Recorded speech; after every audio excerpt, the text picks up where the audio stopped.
સુરેન્દ્રનગરમાં મેગા મોલથી ટાંકી ચોક સુધી ભવ્ય તિરંગા યાત્રા યોજાઈ હતી। ત્યારે કાશ્મીરના પુલવામા થયેલા આતંકી હુમલાના જવાબમાં ભારતીય સૈન્યના શૌર્યને બિરદાવવા અને રાષ્ટ્રીય એકતા તથા સાંસ્કૃતિક સૌહાર્દના પ્રતીક રૂપે સુરેન્દ્રનગરમાં ભવ્ય તિરંગા યાત્રાનું આયોજન કરવામાં આવ્યું હતું। આ યાત્રા મેગા મોલથી શરૂ થઈ ત્યારબાદ પતરાવાડી હોટલ સુધી યોજાઈ હતી, જેમાં મોટી સંખ્યામાં નાગરિકો, રાજકીય નેતાઓ અને દેશના પૂર્વ સૈનિકોએ ઉત્સાહભેર ભાગ લીધો હતો।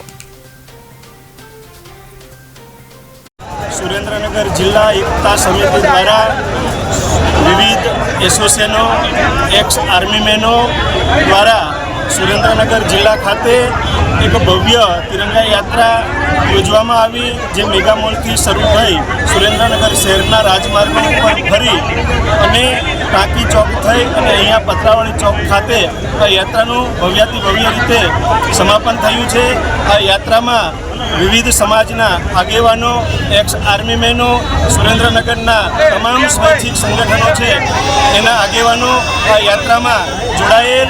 22મી એપ્રિલે જે કાશ્મીરના પહેલગામ ખાતે જે આતંકવાદીઓ દ્વારા હિચકારો હુમલો કરી કોઈનો લાડકવાયો, કોઈનો ભાઈ, કોઈનો પતિ, 26 જેટલા નિર્દોષ નાગરિકોનો આતંકીઓ દ્વારા જે હિચકારી રીતે એમની હત્યા કરવામાં આવી, એના ભાગરૂપે અમારા ભારત દેશના નવજવાનો અને ભારત દેશના યશસ્વી પ્રધાનમંત્રી નરેન્દ્રભાઈ મોદી સાહેબની સૂચનાથી જે 6 એપ્રિલની મધ્યરાત્રિએ જે કાશ્મીરની અંદર જે આતંકવાદીઓ અડ્ડાઓ હતા તેનો ખાત્મો બોલાવી 100 કરતાં વધારે આતંકવાદીઓને મોતને ઘાટ ઉતાર્યા છે।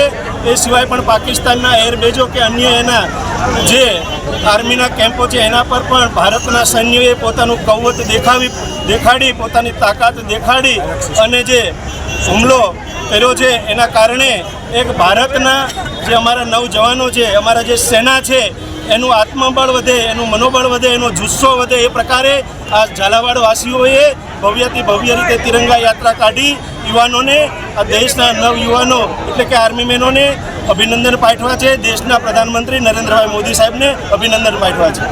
ભારત માતા કી જય। આજ રોજ આપ જોઈ રહ્યા છો કે પતરાવાડી ચોકમાં જે ભવ્યથી ભવ્ય જે કાર્યક્રમનું આયોજન કર્યું હતું, મહારેલી કહી શકાય। લોકોએ એવું કીધું કે ત્રિરંગા યાત્રા, પણ હું એમ કહીશ કે ત્રિરંગા યાત્રા નહીં પણ ત્રિરંગા વિજય યાત્રા છે। જે પુલવામા અમારા જે ભાઈઓ અને બહેનોનું જે કપુસંકોએ હત્યા કરી હતી અને તેથી મોદી સાહેબે એવું ચેલેન્જ કરેલું કે એ લોકોને સજા મળશે, એટલું નહોતું કીધું, એઓને એવું કીધું હતું કે એને એવી સજા આપશું અને ઘરમાં જઈને મારશું અને એને એ પ્રતિક પૂરું કરીશું।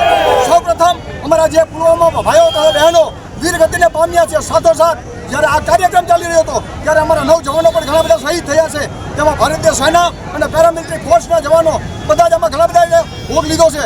પરંતુ દુનિયા અને દેશે જોયું છે કે કોઈ પણ આમાં ત્રીજા દેશની કોઈ પણ જાતની સમજી ચાલશે નહીં અને અમે ભારત અને પાકિસ્તાન વચ્ચે એને વારંવાર વિનંતી કરી ત્યારે સીઝફાયર કર્યું છે। હું આપના માધ્યમથી ફરી એકવાર કહેવા માગું છું કે આવડો બંધ નથી થયું, આ ખાલી વિરામ દેવામાં આવ્યો છે। હજી અમારી સેના તૈનાત છે અને જે મારી બાજુમાં તમે બધા જોઈ રહ્યા છો કે અમારા ભારતીય સેનાના તથા પેરામિલિટરી ફોર્સ એટલે કે બીએસએફ, આઈટીબીપી, એસએસબી વગેરેના જવાનો, એરફોર્સ, આર્મી, નેવીના જવાનો આજ પણ રિટાયર થયા પછી પણ અંદર એ જ જુસ્સો છે કે આજ પણ ભારત માતાને અમારી જરૂર હોય તો અમે અડધી રાત્રે સીમા ઉપર જવા તૈયાર છીએ।